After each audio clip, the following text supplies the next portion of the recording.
Siguro gawa na po tayo ng prayer na matapos na itong COVID upang kayong nanonood sa inyong mga TV ay muling babalik sa corporate worship. Aawit ng mga pagpupuri sa Panginoong Diyos. Pupurihin ang Panginoon.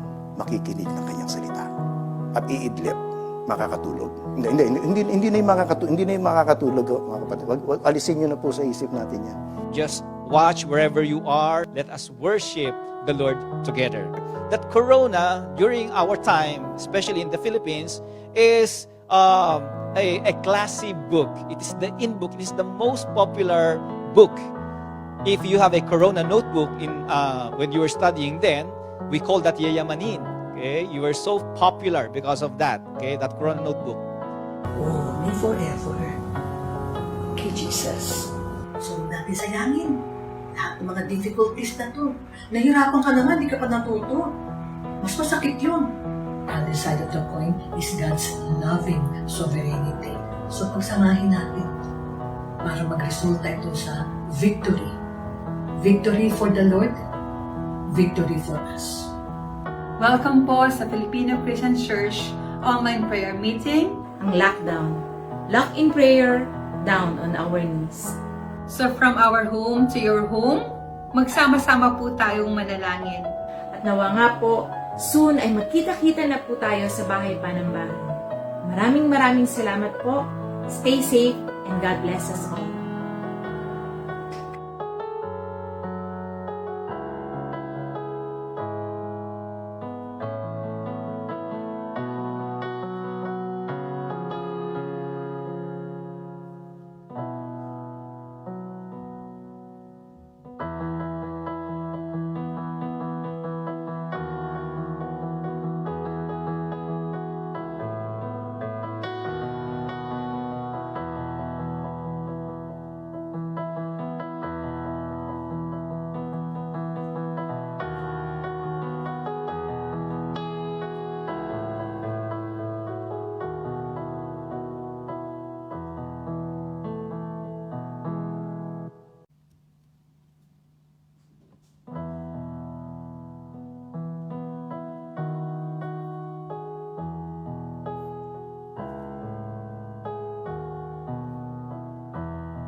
Magandang gabi po. Sabado na naman po ng gabi. Oras na naman po ng Bible study. Bago po tayo magpasimula, meron lang po akong itatanong sa inyo na sasagutin natin dito sa buong lesson na ito. No? Ito yung tanong.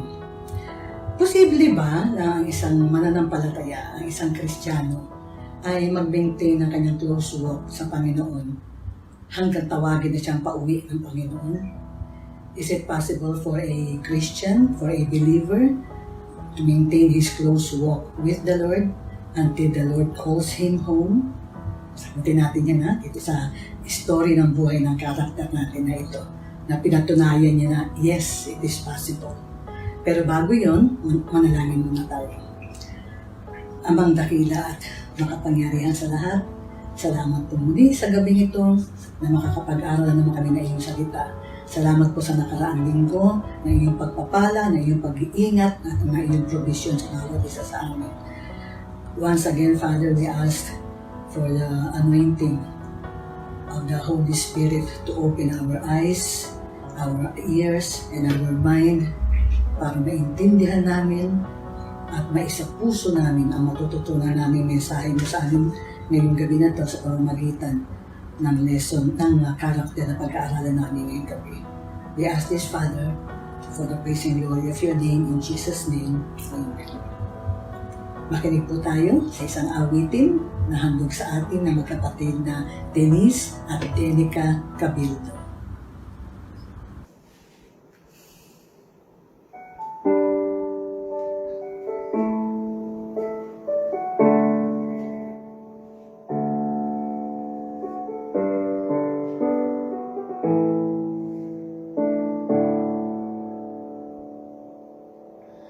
May our lives all sing of God's amazing grace. May your feet be firm and steady in this race. When the world reflects your image through a mirror facade, may you always see your beauty through the perfect eyes of God. This I pray, that you'd have God's best. Be strong and blessed. When your arms are empty, may your heart be full. And the mountains that you face seem impossible. When the ground is dry, I pray that you have rain. And when the music starts to vanish, you would sing on through your pain. This I pray, this I pray, this I pray, this I pray, that you have God's best. Be strong and blessed. And when God's voice is silent, you will tighter to his hand and trust he'll lead you safely on the journey he has planned. And with threadbare faith, hold stillborn dreams. I pray your heart will be redeemed to hold on tightly to our Savior, grow in truth and never waver. I pray your heart is warm when life can be so cold. And when scoffers mock your journey, you would be bold. I pray for food on your table in times when it's lean, and that you'd share your meal with others, so God's goodness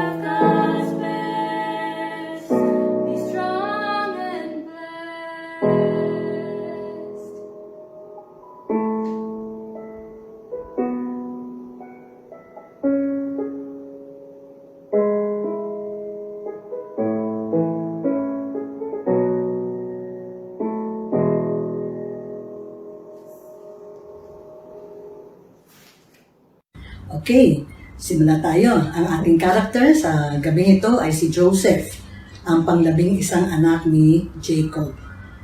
Unang anak niya sa kanyang pinakamamahal na asawang si Rachel. Okay.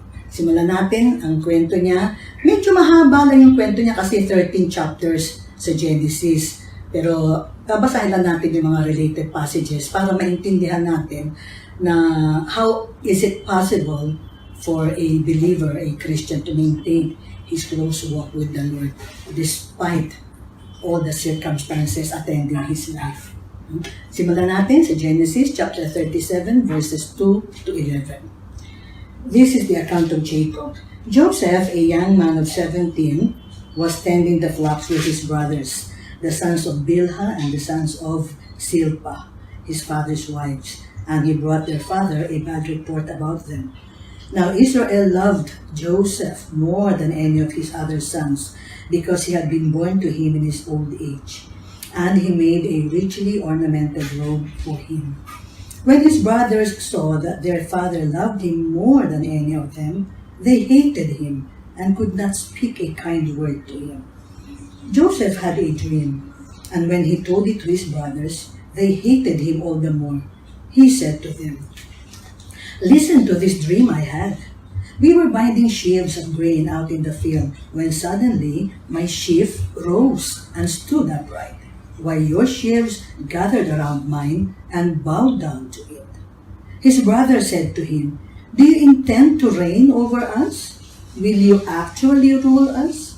And they hated him all the more because of his dream and what he had said. Then he had another dream, and he told it to his brothers.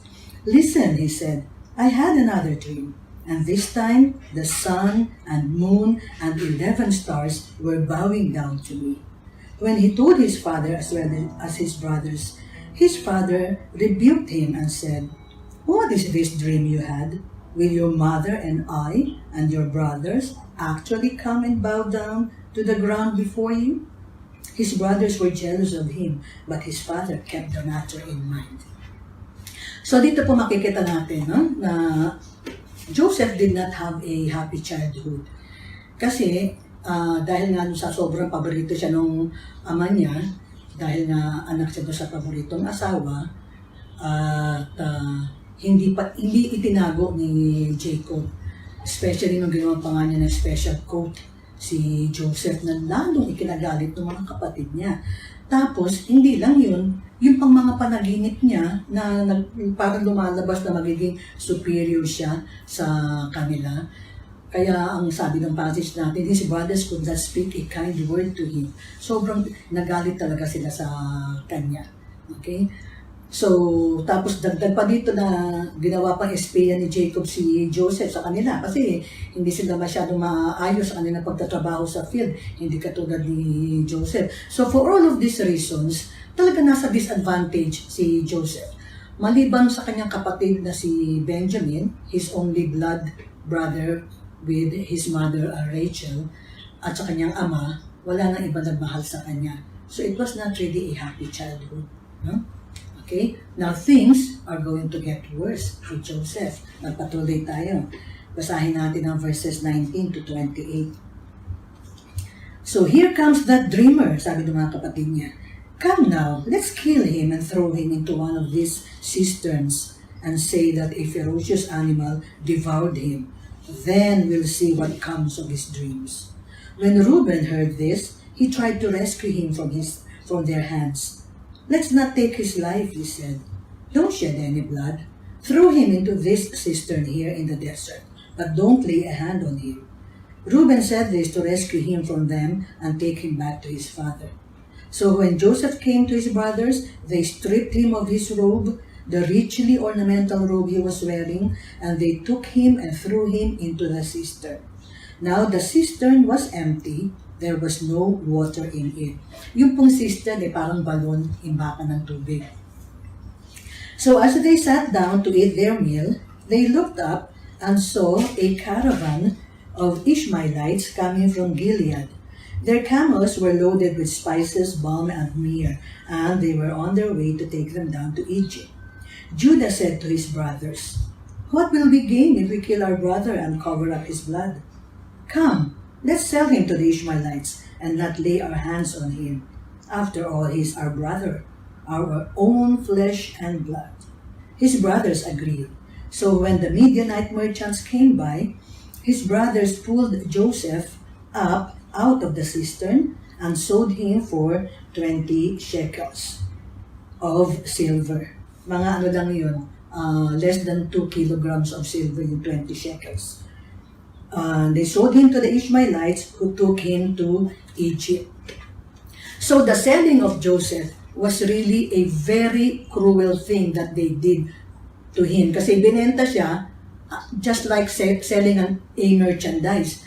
Pero kung titigan natin sa chapter 42 verse 21, maintindihan natin kung gaano kalupit yung ginawa nilang pagbenta sa kanilang kapatid.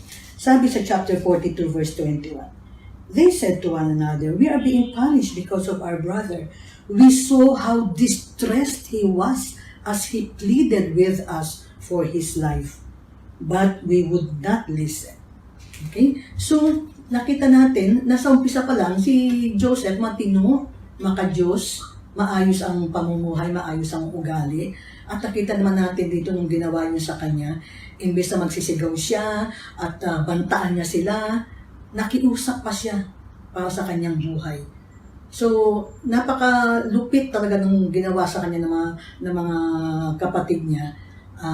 So, ang nangyari, naibenta nga siya sa Egypt. So, biglang change of status from being a favorite son ng kanyang ama sa Canaan, ngayon ando doon siya sa Egypt as a slave.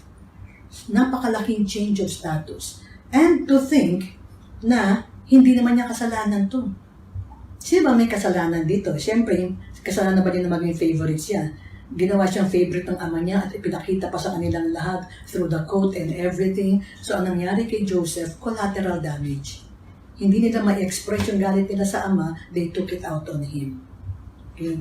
So, hindi ko po gusto mag-sermon ha, pero parents, sana po medyo kaunting esep-esep lang na hindi natin may aalis na may mga favorite tayo, may favorite na tayong pagkain na damit, paboritong kapatid, paboritong subject, paboritong kaibigan, marami tayong paborito. Pero wag naman tayo masyadong obvious kasi it breeds contempt on others. At ganyan nga ang nangyari. Kaya naging collateral damage si Joseph. Pero at this point in time, ang hindi alam ni Joseph, nasa plano ng Panginoon ito. Hinayaan ng Panginoon magawin ito ng 10 kapatid niya dahil may malaking plano ang Panginoon na unti-unting maiintindihan at makikita ni Joseph as he followed the Lord along. Ito yung sinasabi ko kanina na maintain niya yung close walk niya sa Panginoon. Kaya ito yung nagbubukas ang bawat sitwasyon na iintindihan ni Joseph. Okay? So tignan natin in the rest of the story how Joseph will prove that it is indeed possible to have a close walk with the Lord despite whatever circumstances. So now, nasa Egypt na si Joseph. He was sold to Potiphar, the captain of the guards. Basahin natin sa chapter 39, verses 1 to 6. Now Joseph had been taken down to Egypt. Potiphar, an Egyptian who was one of Pharaoh's officials, the captain of the guard, bought him from the Ishmaelites who had taken him there. The Lord was with Joseph, and he prospered, and he lived in the house of the Egyptian master. When his master saw that the Lord was with him, and that the Lord gave him success in everything he did, Joseph found favor in his eyes, and became his attendant. Potiphar put him in charge of his household, and he entrusted to his care everything he owned. From the time he put him in charge of his household, and of all that he owned, the Lord blessed the household of the Egyptian because of Joseph. The blessing of the Lord was on everything Potiphar had, both in the house and in the field. So he left in Joseph's care everything he had, and with Joseph in charge, he did not concern himself with anything except the food he ate. So, ano yung sikreto ng pagpo-prosper? Pagiging successful ni Joseph? The Lord was with him. Kasi nga, Joseph was walking closely with the Lord. So kahit na gano'n na hindi maganda yung naging kapalaran niya, ibinenta as a slave, hindi siya iniwan ng Panginoon. At binasbasan pa ng Panginoon lahat ng gagawin niya. Now, alam naman natin na the more that the Lord blesses us, the more na hindi natutuwa yung kalaban. So, challenge ng kalaban itong blessing ng Panginoon kay Joseph sa pamamagitan ng pag-aakit ni Mrs. Potiphar kay Joseph. Magpatuloy tayo, verses 7 to 12. Now Joseph was well-built and handsome, and after a while, his master's wife took notice of Joseph and said, "Come to bed with me." But he refused. "With me in charge," he told her, "my master does not concern himself with anything in the house. Everything he owns, he has entrusted to my care. No one is greater in this house than I am. My master has withheld nothing from me except you, because you are his wife. How then could I do such a wicked thing and sin against God?" And though she spoke to Joseph day after day, he refused to go to bed with her or even be with her. One day, he went into the house to attend to his duties, and none of the household servants was inside. So she caught him by his cloak and said, "Come to bed with me." But he left his cloak in her hand and ran out of the house. Okay, explain ko lang po ha, yung mga bahay ng mga mayayaman ng panahon na yun, of which one is Potiphar. Usually, 2-3 palapag. Yung unang palapag doon ang workplace at saka sleeping shelter ng mga servants. So, yung second and third, o kung meron pang fourth, doon nakatira ang pamilya. So, natural lang na araw-araw na doon si Joseph at araw-araw din, siyempre, na doon nakatira si Mrs. Potiphar. So, ito yung nangyari. Now, tatlong bagay, we have to take note of 3 things na nagpahirap kay Joseph sa decision niya na layuan si Mrs. Potiphar. Unang-una, being in charge of the whole household, hindi sila magkita. It was his place of work, it was her residence. Pangalawa, araw-araw, ang pang-aakit na ginawa sa kanya, araw-araw siya tinutukso ni Mrs. Potiphar. Kaya araw-araw din yung hirap niya ngayon. Pangatlo, hindi natin alam kung maganda si Mrs. Potiphar, pero dahil sila ay may kaya, mayaman, she may not be naturally beautiful, but definitely, she could be cosmetically beautiful. So, maganda, gwapo, magandang match, di ba? Madaling, kung ikaw yung lalaki, madali mong isipin na magkagusto sa inyo isang babae kasi alam mong gwapo ka eh. So, that makes it even more difficult. No? So, sa tatlong reasons na ito, na nahirapan si Joseph kay Mrs. Potiphar. Pero kung iisipin natin, the very same 3 reasons could have made it easy for Joseph to give in. The very same reasons. Okay, reason number 1, yung place of work niya at yung place of residence niya iisa, so they can easily cover up kung gusto nila na magkaroon ng affair. Kasi hindi sila magkita ron eh. Diba? Pangalawa, hindi niya kailangan hanapin. Hindi niya kailangan hingin. Eh araw-araw ino-offer sa kanya. Pangatlo, yun nga, sabi ko nga kanina na maganda naman yung babae, kahit pa sabi natin cosmetically beautiful at gwapo siya para ma-enhance yung kanyang, lalong ma-enhance yung kanyang bilig sa sarili na gwapo siya, pwede niya patulan itong babae na to. So nakita natin 3 reasons that made it difficult for Joseph to resist the temptation. The same 3 reasons that could have made it easy for Joseph para patulan si Mrs. Potiphar. So, ano yung difference? Bakit hindi niya pinatulan si Mrs. Potiphar? Okay? Yun yung sinasabi natin kanina. Yung close walk niya sa Panginoon. That made the difference. Of course, having a close walk with God, with the Lord, is never a guarantee that we will not sin. But it will help us because it will act as a powerful deterrent for us to sin. Yung pagsaalang-alang natin, respeto natin, at pagmamahal natin sa Panginoon na siyang ginamit ni Joseph. Diba? So, actually, tayo rin. No? When we face temptations, pag mayroong mga mga taong nagalit sa atin, ginawa tayo na hindi maganda, sinaktan tayo, dalawa din na option eh. Either gantihan natin sila o hindi natin sila gantihan. Now, what will make you choose the first over the second? Yung hindi mo siya gagantihan is because close walk ka kay Lord. Ipagsaalang-alang ka sa Panginoon. Pero kung wala, gaganti na tayo gaganti, di ba? Nakita natin this early, if we maintain our close walk with the Lord, kaya nga di ba dahil ko sinasabi sa mga Bible studies, let's not only put our faith in the Lord, let us keep our faith in the Lord through a close walk with the Lord. Ano ba yung close walk na yan? Papakita ko lang sa inyo. Pag naglalakad tayo, okay? Kung eto si Lord, yung close walk ay ang kalang alongside, a little bit dito sa bandang likod, but still alongside, at ang lapit mo kay Lord.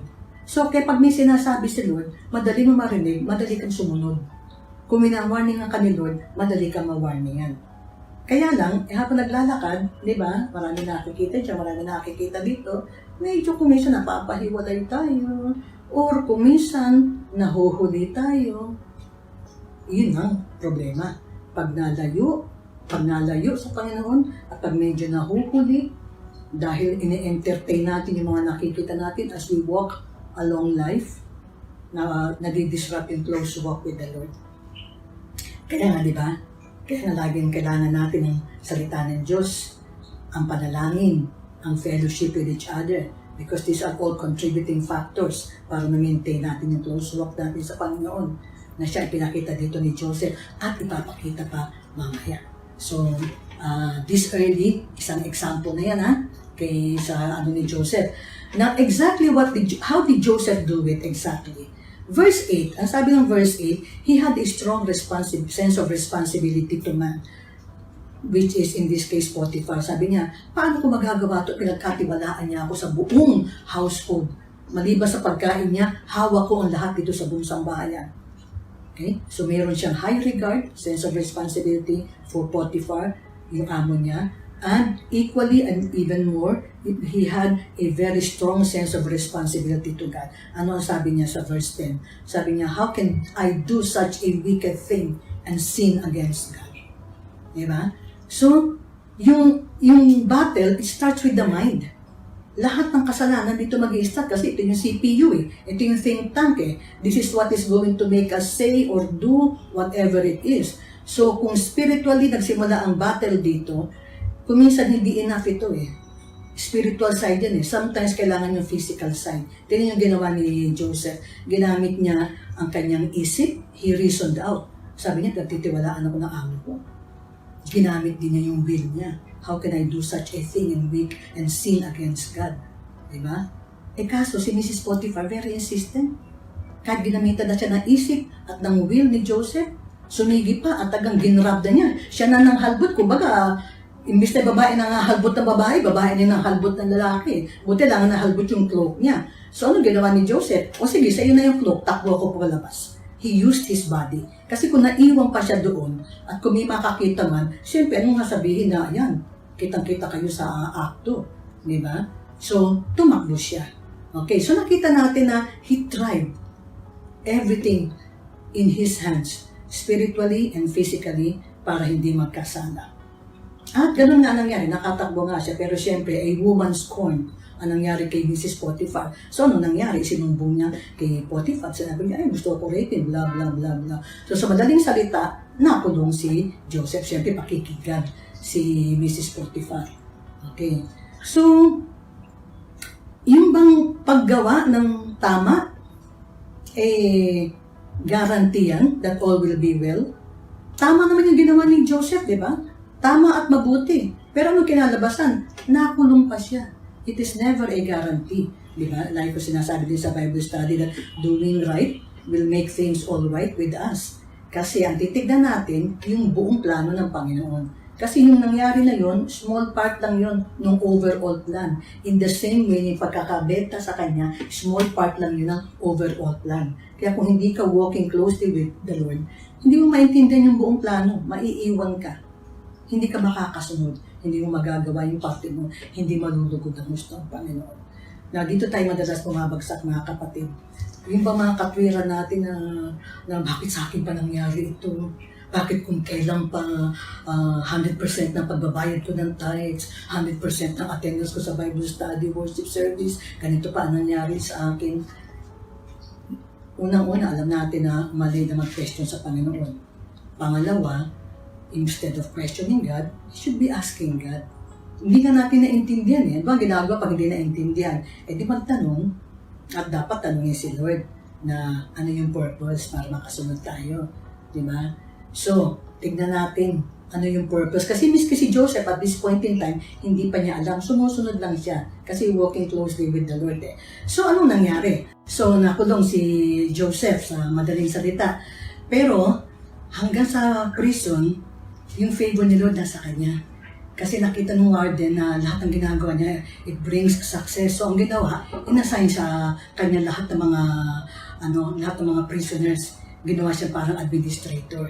At napunta naman sa kanya ngayon yung cupbearer at saka yung baker ng Pharaoh na nung nakulong, kinausap niya na nakita niya na parang mga malungkot ang mukha. Tinanong niya kasi nanaginip pala sila at siya nag-interpret ng panaginip. So yung butler at saka yung baker na pareho na naginip, yung butler lang ang na-restore, yung baker namatay. Pero bago na-restore yung butler, nung in-interpret ni Joseph Quintino, sabi niya, pag nakalabas ka na, huwag mo naman kalimutan bagitin ako kay Pharaoh para makalabas din ako dito. Kaso nakalimutan siya ng butler. So anong nangyari? 2 years. 2 years siyang naiwan doon sa prison na hindi niya alam kung makakalabas siya o hindi. Yung 2 years na yun ng waiting, is that idle time? Hindi yun idle time.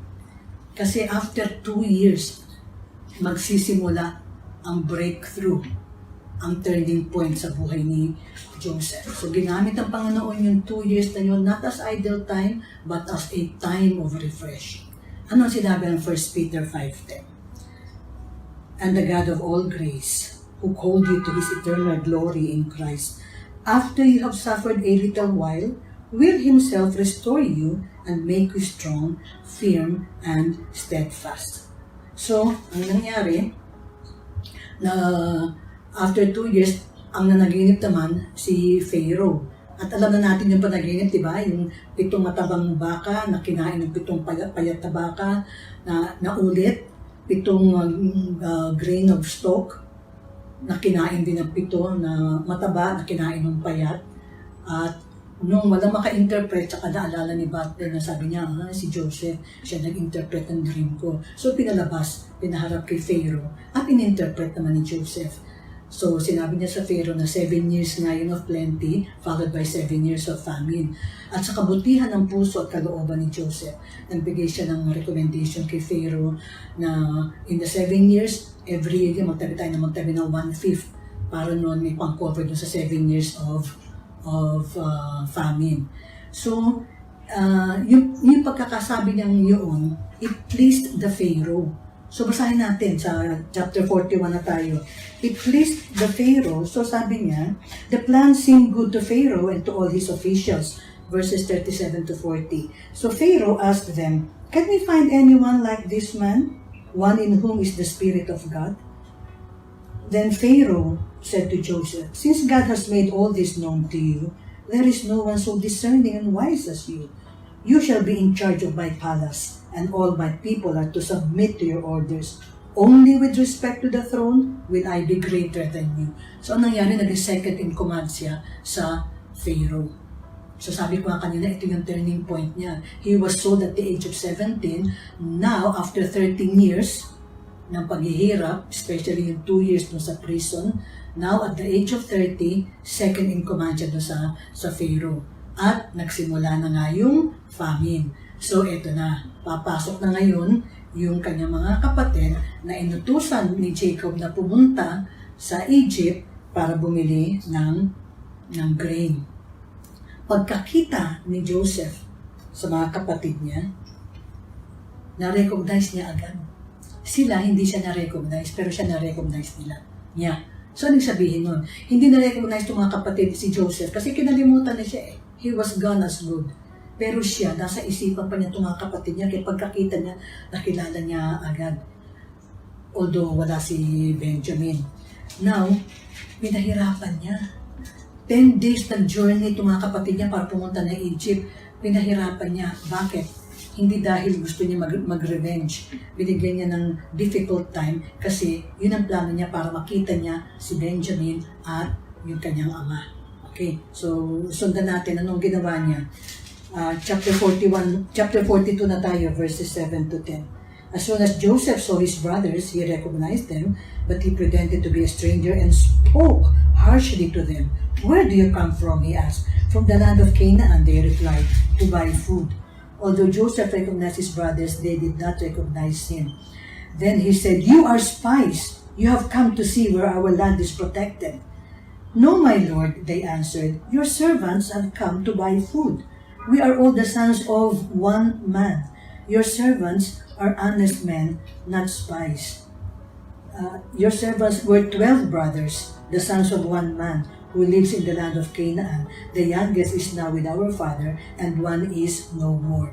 So ito yung patunay na si Joseph ay may plano para sa kanyang mga kapatid. Nalaman niya na buhay pa yung kanyang ama at kasama yung bunso.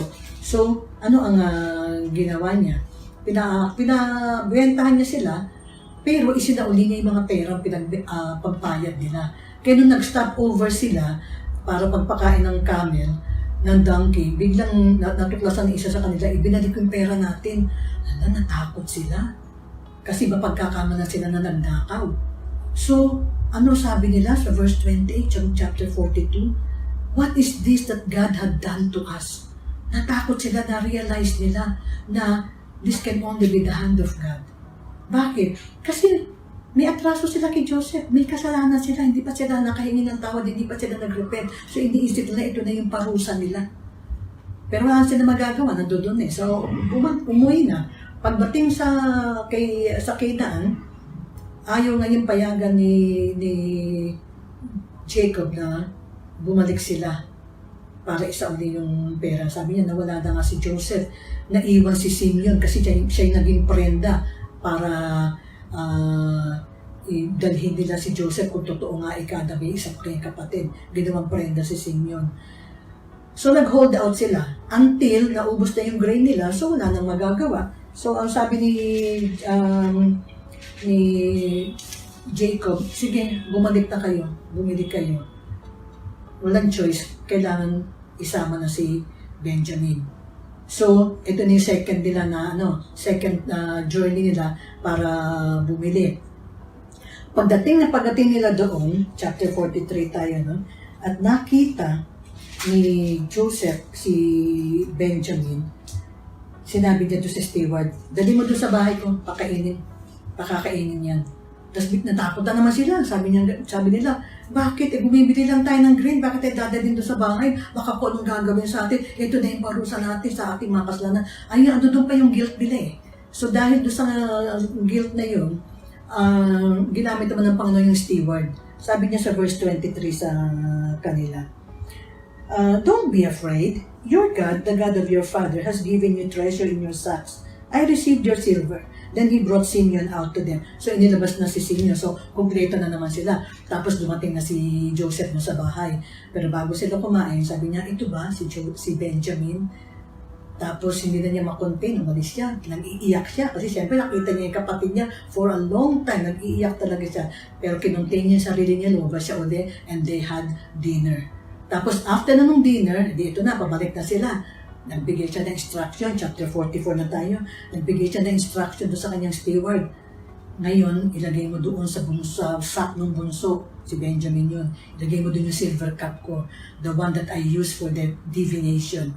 Okay, explain ko lang ha. Sinabi lang yun ni Joseph for pretense. Kasi gagamitin niya mamaya yun. Hindi siya nagdi-divination. So, gano'n nga nangyari. So, nag-stop over sila. Tapos nakita nila na, naku, ayun, nandoon yung, hindi pala sila nag-stop over, sorry, na-mix up ako. Pinahabol sila ni Joseph doon sa steward at sinabi, nagdakaw kayo, nawawala yung silver cup ni Joseph. Sabi na, hindi, wala kaming kinuha. Subukan nyo, tignan nyo lahat. Tinignan lahat. At nag-dare pa sila, sabi nila. Kung kaninong cup yun, kung kaninong sack makuha, maiwan siya, mamamatay siya. Nakita sa sack ni Benjamin. Kaya nanlumot talaga sila ng husto. Okay? So bumalik sila lahat sa Egypt. Humarap sila kay Joseph. Sabi ni Joseph, ito mga bagay na ito, hindi nyo may tatago sa akin to. Kasi nakikita ko yan sa divination. Yun yung purpose ni Joseph, niya sinabi yung divination. Kasi plano niya yan Kunyari lang, nakita niya in divination. Pero, dito bumigay yung mga kapatid. At napaka-importante basahin natin yung verse 16 sa chapter 44. 16 and 17, pero 16 muna. What can we say to my Lord? Judah replied. What can we say? How can we prove our innocence? God has uncovered your servant's guilt. We are now my Lord's slaves. We ourselves and the one who was found to have the cup. God has uncovered your servant's guilt. So akala nila na uncover ni Joseph doon sa divination yung kasalanan nila na hanggang ngayon pinagbabayaran pa nila sa konsyensya nila. Okay? So, yun yung explanation doon sa divination. Now, yung 17 ay napakahalaga kasi ito na yung patunay na nagsisi na sila. But Joseph said, Far be it from me to do such a thing. Only the man who was found to have the cup will become my slave. The rest of you, go back to your father in peace. So, mangyayari, dahil nakita nyo sa sack ni Benjamin, si Benjamin lang maiiwan. Lahat sila malaya na makakabalik sa ama nila. Now, this was a test. Ginawang test lang ito ni Joseph, I believe. Bakit? Kasi nga, gusto niya makabalik lahat at makita pati yung ama niya Ngayon, pababalikin niya yung 10. Paano yung ama niya? He was giving them the chance. Kasi at this point in time, pwede nang gawin kay Benjamin yung ginawa nila sa kanya. Pwede na sabihin na, siya, sige, maiwan na si Benjamin. Totally, kapatid yan ni Joseph Ito yung mga hindi nila gustong kapatid di ba? Iwan na yan, balik na kami sa aming ama, laya na kami. Pero nagsalita si Judah. And Judah was the representative of the whole family. Sinabi ni Judah na hindi nangako ko sa aking ama, ibabalik namin siya. Hindi namin matitiis na kami ay malaya, tapos maiiwan dito si Benjamin. Di ba nag-repent na sila? Hindi na nila inulit. When they were given the chance to repeat yung ginawa nila kay Joseph, they did not repeat it. Pinanindigan na talaga nila. Okay? At ito yung sinabi ni Judah na siyang naging punto para bumigay si Joseph at umamin na siya. Sabi ni Judah, If the boy is not with us, should I go back to your servant my father? And if my father, whose life is closely bound up with the boy's life, sees that the boy isn't there, he will die. Now then, please let your servant remain here as my lord's slave in place of the boy, and let the boy return with his brothers. How can I go back to my father if the boy is not with me? No, do not let me see the misery that would come upon my father. Do not let us see the misery that would come upon our father. Wala na sila ng bitterness sa ama nila na naging favorite itong si Joseph plus si Benjamin. Wala na, they're willing to stand up para sa kanilang kapatid, walang iwanan. So, ando doon na yung pagsisisi nila. And it is at this point na bumigay na si Joseph at sinabi niya sa kanila na ako si Joseph. Okay? Tingnan natin sa chapter 45, verses 4 to 8. At sinabi pa niya kung anong plano ng Panginoon na ngayon na alam na niya at isinishare niya sa kanila kasi kailangan maintindihan nila ano yung participation nila dito. Then Joseph said to his brothers, Come close to me. When they had done so, he said, I am your brother Joseph, the one you sold into Egypt. And now, do not be distressed and do not be angry with yourselves for selling me here, because it was to save lives that God sent me ahead of you. For 2 years now there has been famine in the land, and for the next 5 years there will not be plowing and reaping. But God sent me ahead of you to preserve for you a remnant on earth and to save your lives by a great deliverance. So then it was not you who sent me here, but God. He made me father to Pharaoh, lord of his entire household and ruler of Egypt. Now hurry back to my father and send him to me. Nung sinabi nila to kay Jacob, nung una hindi naniwala si Jacob Sabi na, Joseph is still alive. But he did not believe them. But when they told him everything Joseph had said to them, and when he saw the carts Joseph had sent to carry him back, the spirit of their father Jacob revived, and Israel said, I am convinced. My son Joseph is still alive. I will go and see him before I die. So ano nangyari? Sabi sa verse 26, chapter 46 na tayo, ilan sila na pumunta? All those who went to Egypt with Jacob, those who were his direct descendants, not counting his sons' wives, numbered 66 persons. So 66 sila, plus si plus si Jacob, di 67. And then with Jacob, 68, and his two sons, 69 and 70. So with the two sons who had been born to Joseph in Egypt, the members of Jacob's family which went to Egypt were 70 in all. Ito yung nagpasimula sila sa Egypt, sa land of Goshen, where they started a new life together, restored as a family. So end of the story, hindi pa. May bonus pa si Lord kay Joseph because of his close walk with him. Ano yung bonus? Ano yung bonus? Ito, chapter 48, verses 5 and 6. Now then, your two sons born to you in Egypt, kausap niya si Jacob, si Joseph, sorry. Before I came to you here will be reckoned as mine. Ephraim and Manasseh will be mine, just as Reuben and Simeon are mine. Any children born to you after them will be yours, but these two will be reckoned as mine. So, ano ibig sabihin nun? So, ina-adapt ni Jacob yung dalawang anak ni Joseph as his. So, lumalabas na yung sa labing-dalawa sila na anak, minus na si Joseph, plus yung 2, so lumalabas na 11 plus 2, edi 13. 12 tribes lang naman ang Israel, di ba? Kasi doon actually yung 13, 11, 12 lang talaga yun, kasi minus nga si Joseph at saka si Levi. Si Levi kasi walang land apportionment, walang inheritance, kasi sa kanya yung lahi ng mga pari. Tapos si Joseph out dahil pumasok si Manasseh at saka si Ephraim, double portion. Kaya naging 12 pa rin. Di ba? So this comprised the 12 tribes of Israel. Now ang tanong, bakit naging double share siya para lang sa mga panganay yun?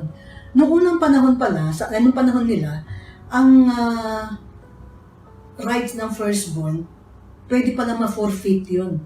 Dapat yung kay Reuben kasi siya yung firstborn, siya yung panganay. Bakit hindi napunta kay Reuben? Ano ba ang nangyari? Balikan natin chapter 35, verse 22. Bakit inalis ni Jacob sa anak niyang si Reuben yung karapatan ng pagiging panganay na double share? While Israel was living in that region, Reuben went in and slept with his father's concubine, Bilhah, and all Israel heard of it. So dahil binastos niya ang ama niya, sinipingan niya yung concubine ng ama niya, pambabastos yung pagwalang galang. So inalis sa kanya yung karapatan bilang firstborn at ibinigay kay Joseph. Actually, yung nangyaring bentahan kay Esau at saka kay Jacob, ganoon din eh. Kung si Jacob, tinanggalan niya ng karapatan si Reuben dahil sa kasalanan, si Esau naman, ginibap niya yung right na binenta niya kay Jacob. So, yung rights ng firstborn ay hindi absolute yun. May mga conditions na pwedeng mawala. So, ano ang nangyari? So, nabuo yung 12 tribes under kay Manasseh at Ephraim, hindi na sa pangalan ni Joseph. So, namatay na, hanggang sa namatay na si Jacob, maayos sila. Pero pagkamatay ni Jacob, natakot na naman yung mga kapatid. Okay, for the last time, kinausap nila si Joseph. Ano sabi nila? Verses 15 to 18. When Joseph's brothers saw that their father was dead, they said, "What if Joseph holds a grudge against us and pays us back for all the wrongs we did to him?" Ang laki talaga ng guilt nila, no? Kasi kung gusto silang gantihan ni Joseph, noon pa. Pero hanggang ngayon, doon yung guilt nila. So, kailangan silang i-reassure uli ni Joseph out of the goodness of his heart. Anyway, so sabi nila, so they sent word to Joseph saying, "Your father left these instructions before he died. This is what you are to say to Joseph. I ask you to forgive your brothers, the sins and the wrongs they committed in treating you so badly. Now please forgive the sins of the servants of the God of your father. When their message came to him, Joseph wept. His brothers then came and threw themselves down before him. "We are your slaves," they said. But Joseph said to them, "Don't be afraid. Am I in the place of God? You intended to harm me, but God intended it for good, to accomplish what is now being done, the saving of many lives. So then, don't be afraid. I will provide for you and your children." And he reassured them and spoke kindly to them. So, dito napatunayan ni Joseph yung favorite verse natin sa Romans 8:28 na lagi natin sinasabi, "All things work together for good to them that love God, to them that are called according to His purpose." Joseph was called according to God's purpose, and Joseph continued to love God and walk closely with Him. Kaya nga sa lahat ng pangyayari sa buhay niya, the Lord was with him, and all things, good or bad, work together para ma-achieve yung plano ng Panginoon and for the good of Joseph and his brothers. Siyempre lahat ay kabubuti nung kay Joseph, kasama doon yung mga kapatid niya. Dahil purposely isinama talaga niya. Nakita natin ang kabutihan ng puso ni Joseph. Hindi dahil mabuti siyang tao, kundi dahil he walked closely with God. That's what made him good. Yung close walk niya sa Panginoon. Through good and bad, he remained steadfast because of his close walk with the Lord. So mga kapatid, is it possible to maintain a close walk with the Lord until He calls us home? Yes. Pinatunayan ni Joseph Hold on to the Lord. May mga times, siyempre medyo na dulas-dulas tayo, nalalayo-layo ng konti, pero dahil hindi naman natin pinapayagan na lumayo ng malayo kay Lord, madalas natin nakakabalik by repentance. Di ba? Kaya huwag natin pabayaan yung close walk natin sa Panginoon. Now, bakit ko dinadrum up ito? Kasi di ba sabi ko sa inyo last week, starting sa June, which is next month, meron tayong bagong series tungkol doon sa mga servants of God who started well but did not finish well.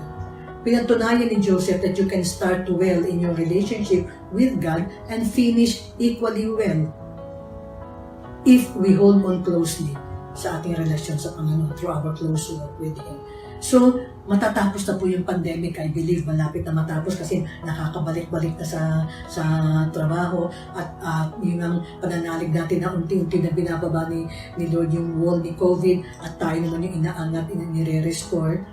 So, when we go back to our normal, whether that is new normal or old normal, paano lahat ito mga natutunan natin during the pandemic? Paano lahat ito mga realizations natin, mga learnings, mga resolves na nabuo sa atin sa all this time, sa pakikinig natin sa salita ng Diyos, sa mga worship service, sa mga sermon ng mga pastor, at dito sa Bible study natin. Paano lahat ng mga ito? Madali mawawala ito if we will not remain steadfast in our relationship with the Lord. So, parang warning ito sa atin na posible, kasi nakita natin kay Joseph. So yung susunod na 4 na lessons natin for the month of June, ito yung pwedeng mangyari sa atin kung hindi natin susundin yung example ni Joseph in his close walk with the Lord. So as we go back to the new normal, as we go back out there, let's go back firm sa close walk natin sa Panginoon. Like Joseph, para hindi tayo matulad doon sa mga karakter sa pag-aaralan natin. At least, that is the good na lumabas dito sa pandemic. Even out of the bad, there is something good as long as the Lord is there. Kasi in control si Lord, di ba? He's directing all these things. So let Him continuously direct us para nakabalik na tayo sa ating new normal. Okay? Praise the Lord mga kapatid. Ito yung kabutihan na palagi nakikinig sa salita ng Diyos, na re-remind tayo, na challenge tayo, na re-refresh tayo for His glory and for our benefit. Praise the Lord.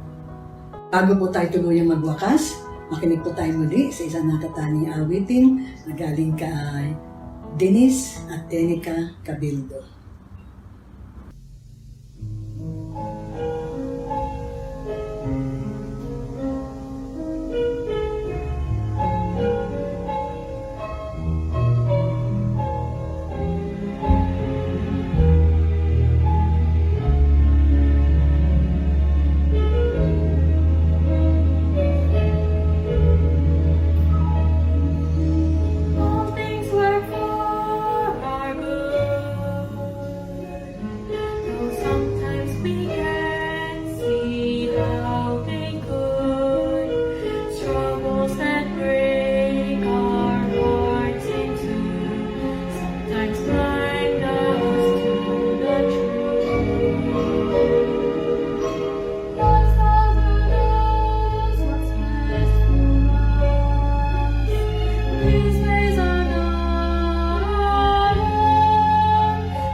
Okay, so mga kapatid, abangan natin ha, yung mga susunod na lessons natin. Bali para in continuation yan doon sa nasimula ni Joseph. Okay, let's close in prayer. Amang Diyos na makapangyarihan sa lahat, ibinabalik namin sa iyo lahat ng papuri at pasasalamat sa mga itinuro mo sa amin ngayong gabi. Salamat sa lahat ng mga pagkakataon, Lord, na mayroon kami para maalala namin, maisip namin at matutunan namin lahat ng gustong matutunan namin sa iyo, sa aming relasyon sa iyo, sa pagsisilbi namin sa iyo, sa nangyayari sa mundong ito at sa partisipasyon namin. Sa lahat na ito, Lord, if we will only allow you to continuously direct our lives, we will direct it to bring praise and glory to your name and intended for our good. So, ilagay mo din po sa puso at isipan namin yung natutunan namin ngayong gabi na we will maintain our close walk with you through our daily readings, through prayer, through the exercise of our faith and our close walk with you. Salamat po, Lord Jesus. Salamat po, Holy Spirit. Salamat po, Father God. At hanggang sa next week na pag-aaral po namin muli, Lord, malugod ka po sa amin para sa iyo lamang lahat ng ito, sa iyo lamang sa kapurihan ng iyong pangalan. We praise you and thank you in Jesus' name. Amen. So until next week, June na po, stay safe, stay happy, and stay close to the Lord. The basis of the good life. Magandang gabi mga kapatid. Ang tinapay ng buhay, kanin mo, pakibahagi. Ang tinapay ng buhay, kanin mo, makiisa. Yan ang katawang dinayumay upang ikaw ay mabuhay.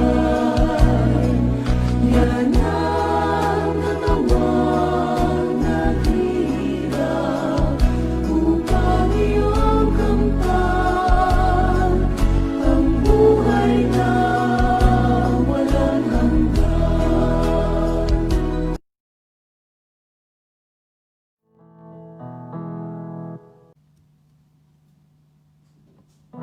Siguro gawa na po tayo ng prayer na matapos na itong COVID upang kayong nanonood sa inyong mga TV ay muling babalik sa corporate worship. Aawit ng mga pagpupuri sa Panginoong Diyos. Pupurihin ang Panginoon. Makikinig ng kanyang salita. At iidlip, makakatulog. Hindi na yung makakatulog, mga kapatid. Wag alisin nyo na po sa isip natin yan. Just watch wherever you are. Let us worship the Lord together. That Corona, during our time, especially in the Philippines, is a classy book. It is the in-book. It is the most popular book. If you have a Corona notebook when you were studying then, we call that yayamanin. Okay? You were so popular because of that. Okay? That Corona notebook. Only forever. Kay Jesus. So, natin sayangin. Lahat ng mga difficulties na to. Nahirapan ka naman, di ka pa natuto.